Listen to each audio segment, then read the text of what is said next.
Hi ನಮಸ್ತೆ ಎಲ್ರಿಗೂ ಸವಿರುಚಿಯ ಆಟ ಚಾನಲ್ಗೆ ಸ್ವಾಗತ.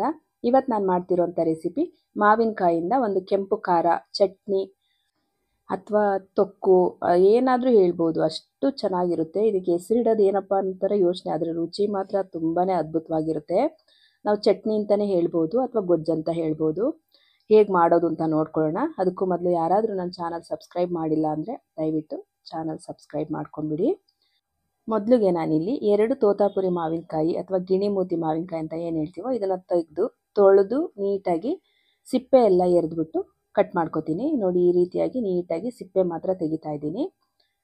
ಸಿಪ್ಪೆ ತೆಗೆದು ಮಾಡಿದ್ರೆ ಚೆನ್ನಾಗಿರುತ್ತೆ. ಸಿಪ್ಪೆ ಸಮೇತನೂ ಮಾಡ್ಬೋದು, ಒಗ್ರೊಗ್ರಾಗ ಅದು ಚೆನ್ನಾಗಿರುತ್ತೆ. ನಾನಿಲ್ಲಿ ಇವತ್ತು ಸಿಪ್ಪೆ ತೆಗೆದು ಮಾಡ್ತಾ ಇದ್ದೀನಿ. ಸಿಪ್ಪೆ ಎಲ್ಲ ತೆಗೆದು ಸಣ್ಣ ಸಣ್ಣದಾಗಿ ಈ ರೀತಿ ಕಟ್ ಮಾಡಿ ಇಟ್ಕೊಂಡಿದ್ದೀನಿ.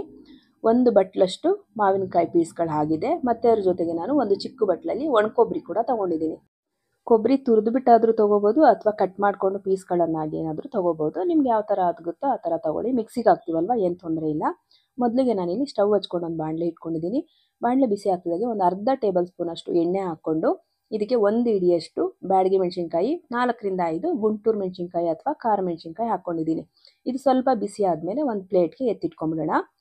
ಎತ್ತಿಟ್ಕೊಂಡಾಯಿತು. ಇವಾಗ ನಾನು ಇನ್ನೂ ಒಂದು ಅರ್ಧ ಟೇಬಲ್ ಸ್ಪೂನ್ ಎಣ್ಣೆ ಹಾಕ್ಬಿಟ್ಟು ಇದೇ ಬಾಣಲಿಗೆ 1 ಗೆಡ್ಡೆ ಈರುಳ್ಳಿನ ಸಣ್ಣದಾಗಿ ಕಟ್ ಮಾಡಿಕೊಂಡು ಸೇರಿಸ್ಕೊಂಡಿದ್ದೀನಿ. ಇದ್ರ ಜೊತೆಗೆ 1 ಗೆಡ್ಡೆ ಬೆಳ್ಳುಳ್ಳಿ ಕೂಡ ಸೇರಿಸ್ಕೊಂಡಿದ್ದೀನಿ. ಇವಾಗ ಇದನ್ನು ಚೆನ್ನಾಗಿ ಫ್ರೈ ಮಾಡ್ಕೊಳ್ಳೋಣ. ಅಂದರೆ ಹಸಿ ವಾಸನೆ ಹೋಗಬೇಕು, ಸ್ವಲ್ಪ ಬಣ್ಣ ಕೂಡ ಚೇಂಜ್ ಆಗಬೇಕು. ಅಲ್ಲಿವರೆಗೂ ನಾವು ಫ್ರೈ ಮಾಡ್ಕೊಳ್ಳೋಣ. ನೋಡಿ, ಈ ರೀತಿಯಾಗಿ ಕೈ ಆಡಿಸ್ತಾ ಫ್ರೈ ಮಾಡ್ಕೋಬೇಕಾಗುತ್ತೆ. ನೀಟಾಗಿ ಫ್ರೈ ಮಾಡ್ಕೊಂಬಿಡೋಣ. ನೋಡಿ, ಬಣ್ಣ ಚೇಂಜ್ ಆಗ್ತಾ ಬಂತು ಈರುಳ್ಳಿದು ಹಾಗೆ ಬೆಳ್ಳುಳ್ಳಿದು. ಇದ್ರ ಜೊತೆಗೆ ಇವಾಗ ಇದ್ರ ಜೊತೆಗೇನೆ ನಾನಿಲ್ಲಿ 1 ಟೇಬಲ್ ಸ್ಪೂನಷ್ಟು ಜೀರಿಗೆ ಹಾಕ್ಕೋತಾ ಇದ್ದೀನಿ. ಜೀರಿಗೆ ಹಾಕ್ಕೊಂಡಾದ್ಮೇಲೆ ಅರ್ಧ ಟೇಬಲ್ ಸ್ಪೂನು ಕಾಳು ಮೆಣಸು, ಅಂದರೆ ಕಪ್ಪು ಮೆಣಸು ಬರುತ್ತಲ್ಲ, ಕಾಳು ಮೆಣಸು ಕೂಡ ಸೇರಿಸ್ಕೊಂಡಿದ್ದೀನಿ. ಇದನ್ನು ಕೂಡ ಚೆನ್ನಾಗಿ ಫ್ರೈ ಮಾಡ್ಕೊಂಡಾಯಿತು. ಇವಾಗ ಇದಕ್ಕೆ ಮಾವಿನಕಾಯಿ ಪೀಸ್ಗಳನ್ನೇನು ಕಟ್ ಮಾಡಿ ಇಟ್ಕೊಂಡಿದ್ವಿ ಅಲ್ವಾ ನಾವು, ಇದನ್ನು ಹಾಕ್ಕೊಂಡು ಚೆನ್ನಾಗಿ ಫ್ರೈ ಮಾಡ್ಕೋಬೇಕು. ಕೈ ಬಿಡ್ದಲ್ಲೇ ನಾವು ಚೆನ್ನಾಗಿ ತಿರುಗಿಸ್ಕೋಬೇಕಾಗುತ್ತೆ. ಎಲ್ಲಿವರೆಗೂ ಅಂದರೆ ಇದು ಚೆನ್ನಾಗಿ ಬಣ್ಣ ಚೇಂಜ್ ಆಗಬೇಕು, ಹಾಗೆ ಸ್ವಲ್ಪ ಸಾಫ್ಟ್ ಆಗಬೇಕು. ಮಾವಿನಕಾಯಿ ಪೀಸ್ಗಳೆಲ್ಲ ನಾವು ಕಟ್ ಮಾಡ್ಕೊಂಡು ಇಟ್ಕೊಂಡಿರೋದ್ರಿಂದ ಸಾಫ್ಟ್ ಆಗೋವರೆಗೂ ಚೆನ್ನಾಗಿ ಫ್ರೈ ಮಾಡ್ಕೊಳ್ಳೋಣ. ತುರ್ಕೊಂಡಿದ್ರೆ ಬೇಗ ಸಾಫ್ಟ್ ಆಗಿಬಿಡುತ್ತೆ. ನಾನಿಲ್ಲಿ ಕಟ್ ಮಾಡ್ಕೊಂಡಿರೋದ್ರಿಂದ ಒಂದು 5 ನಿಮಿಷ ಟೈಮ್ ತೊಗೊಳುತ್ತೆ. ನೀಟಾಗಿ ಈ ರೀತಿ ಸಾಫ್ಟ್ ಆಗೋವರೆಗೂ ಕೈ ಆಡಿಸ್ತಾ ಬಂದರೆ ನೋಡಿ ಸಾಫ್ಟ್ ಆಗಿದೆ. ಇವಾಗ ಸ್ವಲ್ಪ ಕೊತ್ತಂಬರಿ ಸೊಪ್ಪು ಸೇರಿಸ್ಬಿಟ್ಟು ಹಾಗೆ ಮುಚ್ಚಿಬಿಟ್ಟು ಸೈಡಲ್ಲಿ ಇಟ್ಬಿಟ್ಟಿದ್ದೀನಿ. ಅದು ತಣ್ಣಗಾಗೋವರೆಗೂ ಇರಲಿ. ಅಷ್ಟರಲ್ಲಿ ನಾನಿಲ್ಲಿ ಮೆಣಸಿನ್ಕಾಯಿ ತಣ್ಣಗಾಗಿದೆ. ಮೆಣಸಿನ್ಕಾಯಿನ ಒಂದು ಮಿಕ್ಸಿ ಜಾರ್ಗೆ ಹಾಕ್ಕೊಂಡು ಇದ್ರ ಜೊತೆಗೆ ನಾನು ಕೊಬ್ಬರಿ ಹೋಳು ಏನು ಇಟ್ಕೊಂಡಿದ್ದೆ ನಾನು 1 ಕಪ್ಪು, ಇದನ್ನು ಕೂಡ ಸೇರಿಸ್ಕೊಂಡಿದ್ದೀನಿ.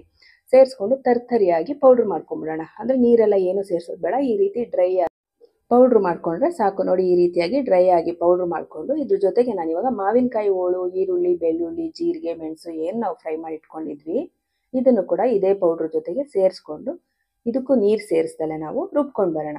ಇದು ತರ್ತರಿಯಾಗಿರಲಿ. ನೋಡಿ, ಈ ರೀತಿಯಾಗಿ ತರ್ತರಿಯಾಗಿದ್ದರೆ ಸಾಕು. ಇದಕ್ಕೆ 1 ಟೇಬಲ್ ಸ್ಪೂನು ಅಥವಾ 1.5 ಟೇಬಲ್ ಸ್ಪೂನಷ್ಟು ಬೆಲ್ಲದ ಚೂರುಗಳನ್ನ ಹಾಕ್ಕೊಂಡು ಅಥವಾ ಉಂಡೆ ಬೆಲ್ಲ ಒಂದು ಅರ್ಧ ನಿಂಬೆಹಣ್ಣು ಗಾತ್ರದಷ್ಟು ಹಾಕ್ಕೊಂಡು ರುಬ್ಕೊಂಬರೋಣ. ಇವಾಗಲೂ ಕೂಡ ತರ್ತರಿಯಾಗೇ ಇದೆ, ತುಂಬಾ ನುಣ್ಣಗೆ ಆಗಿಲ್ಲ. ನುಣ್ಣಗಾಗೋದು ಬೇಡ, ಇದು ಇಷ್ಟು ತರ್ತರಿಯಾಗಿದ್ದರೆ ಸಾಕು. ಇವಾಗ ಸೈಡ್ಗೆ ಎತ್ತಿಟ್ಕೊಂಡ್ಬಿಟ್ಟು ನಾನು ಮತ್ತೆ ಇದೇ ಬಾಣಲಿಗೆ 2 ಟೇಬಲ್ ಸ್ಪೂನಷ್ಟು ಎಣ್ಣೆ ಹಾಕ್ಕೊಂಡಿದ್ದೀನಿ.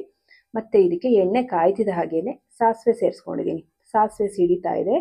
ಇವಾಗ ನಾನು ಇದಕ್ಕೆ 1 ಹಿಡಿಯಷ್ಟು ಕರಿಬೇವಿನ ಸೊಪ್ಪು ಹಾಕೋತೀನಿ. ಕರಿಬೇವಿನ ಸೊಪ್ಪು ಜಾಸ್ತಿ ಹಾಕಿದಷ್ಟು ಚೆನ್ನಾಗಿರುತ್ತೆ. 1 ಹಿಡಿ ಕರಿಬೇವಿನ ಸೊಪ್ಪು ಹಾಕಿದ್ಮೇಲೆ ಮತ್ತೆ 1 ಗೆಡ್ಡೆ ಬೆಳ್ಳುಳ್ಳಿನ ಸಿಪ್ಪೆ ಎಲ್ಲ ಪೂರ್ತಿಯಾಗಿ ತೆಗೆದು ಚೆನ್ನಾಗಿ ಜಜ್ಜಿ ಹಾಕ್ಕೊಂಡಿದ್ದೀನಿ. ಪೂರ್ತಿ ಇದಾಗೋದು ಬೇಡ, ಬೆಳ್ಳುಳ್ಳಿ ಬಾಯಿಗೆ ಸಿಗೋ ಥರ ಜಜ್ಜಿಬಿಟ್ಟು ಹಾಕ್ಕೊಳ್ಳೋಣ. ಇವಾಗ ಬೆಳ್ಳುಳ್ಳಿ ಕೂಡ ಹಸಿ ವಾಸನೆ ಹೋಗಾದ್ಮೇಲೆ ನಾವೇನು ರುಬ್ಬಿಟ್ಕೊಂಡಿದ್ವಿ ಚಟ್ನಿ ಮಾವಿನಕಾಯ್ದು, ಇದನ್ನು ಕೂಡ ಬಾಣಲೆ ಒಳಗಡೆಗೆ ಸೇರಿಸ್ಕೊಳ್ಳೋಣ. ನೋಡಿ, ಈ ರೀತಿಯಾಗಿ ಬಾಣಲೆಗೆ ಸೇರಿಸ್ಕೊಂಡು ಚೆನ್ನಾಗಿ ಕೈ ಆಡಿಸ್ತಾ ಬರಬೇಕು.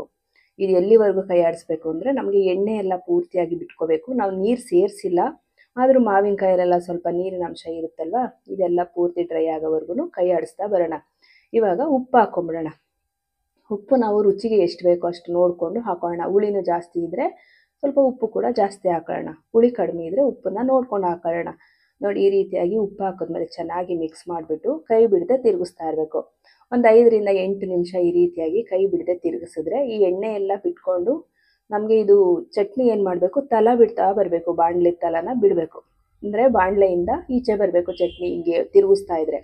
ಆ ಥರ ಆಯಿತು ಅಂದರೆ ನಾವು 1 ತಿಂಗಳು ಅಲ್ಲ 2 ತಿಂಗಳಾದ್ರೂ ಹೊರಗಡೆನೇ ಇಟ್ಟು, ಫ್ರಿಜ್ಜಲ್ಲಿ ಬೇಡ, ಹೊರಗಡೆನೇ ಇಟ್ಟು ತಿನ್ಬೋದು. ಒಂದು ಚೂರು ಕೆಟ್ಟೋಗೋದಿಲ್ಲ ಗೊಜ್ಜು, ಆ ಥರ ಇರುತ್ತೆ. ಅದರಿಂದ ಈ ರೀತಿಯಾಗಿ ನೀಟಾಗಿ ಕೈ ಬಿಡದೆ ತಿರುಗಿಸ್ಕೊಂಡು ನೋಡಿ, ಎಣ್ಣೆ ಎಲ್ಲ ಬಿಟ್ಕೊಂಡಿದೆ. ಈ ರೀತಿಯಾಗಿ ಆಗಿದೆ ಚಟ್ನಿ. ಇಷ್ಟ ಆಯಿತು ಅಂದರೆ ರೆಡಿ ಆಯಿತು. ಇದನ್ನು ಬಿಸಿ ಬಿಸಿ ಅನ್ನದ ಜೊತೆ ತುಪ್ಪ ಹಾಕ್ಕೊಂಡು ತಿಂತಾ ಇದ್ರೆ ತುಂಬಾ ಚೆನ್ನಾಗಿರುತ್ತೆ. ಮಕ್ಕಳು ಕೂಡ ಇಷ್ಟಪಟ್ಟು ತಿಂತಾರೆ. ಇದು ದೋಸೆಗೂ ಚೆನ್ನಾಗಿರುತ್ತೆ, ಇಡ್ಲಿಗೆ ಚೆನ್ನಾಗಿರುತ್ತೆ, ರೈಸ್ಗಂತೂ ತುಂಬಾ ಚೆನ್ನಾಗಿರುತ್ತೆ. ನಿಮ್ಗೆ ಇನ್ನೂ ಎಣ್ಣೆ ಜಾಸ್ತಿ ಬೇಕು ಅಂದರೆ ಎಣ್ಣೆನ ಒಗ್ಗರಣೆಗೆ ಸ್ವಲ್ಪ ಜಾಸ್ತಿ ಹಾಕ್ಕೊಳ್ಳಿ. ಆದರೆ ನಾನಿಲ್ಲಿ ಎಣ್ಣೆನ ಕಡಿಮೆ ಉಪಯೋಗಿಸ್ತೀನಿ. ನಾನು ಏನಕ್ಕೆ ಅಂದರೆ ಅನ್ನದ ಜೊತೆಗೆ ತುಪ್ಪ ಕೂಡ ಸೇರಿಸ್ಕೊಂಡು ನಾವು ಚಟ್ನಿ ಹಾಕ್ಕೊಂಡು ತಿಂತೀವಿ. ಅದರಿಂದ ನಾನು ಎಣ್ಣೆನ ಕಡಿಮೆ ಉಪಯೋಗಿಸ್ತೀನಿ. ನೋಡಿ, ಈ ರೀತಿಯಾಗಿ ಹಾಕ್ಕೊಂಡು ತಿಂತಾ ಇದ್ರೆ ತುಂಬಾ ಚೆನ್ನಾಗಿರುತ್ತೆ. ನಿಮಗೂ ಎಲ್ರಿಗೂ ಈ ರೆಸಿಪಿ ಇಷ್ಟ ಆಯಿತು ಅಂತ ಅನ್ಕೋತೀನಿ. ರೆಸಿಪಿ ಇಷ್ಟ ಆಗಿದರೆ ದಯವಿಟ್ಟು ಚಾನಲ್ ಸಬ್ಸ್ಕ್ರೈಬ್ ಮಾಡ್ಕೊಳ್ಳಿ, ಲೈಕ್ ಮಾಡಿ, ಶೇರ್ ಮಾಡಿ, ಕಮೆಂಟ್ ಮಾಡಿ. ಹಾಗೆ ಸವಿರುಚಿಯ ಆಟ ಚಾನಲ್ನ ಸಪೋರ್ಟ್ ಮಾಡಿ. ಇಷ್ಟೊತ್ತು ವಿಡಿಯೋ ನೋಡಿದ್ದಕ್ಕೆ ಥ್ಯಾಂಕ್ ಯು.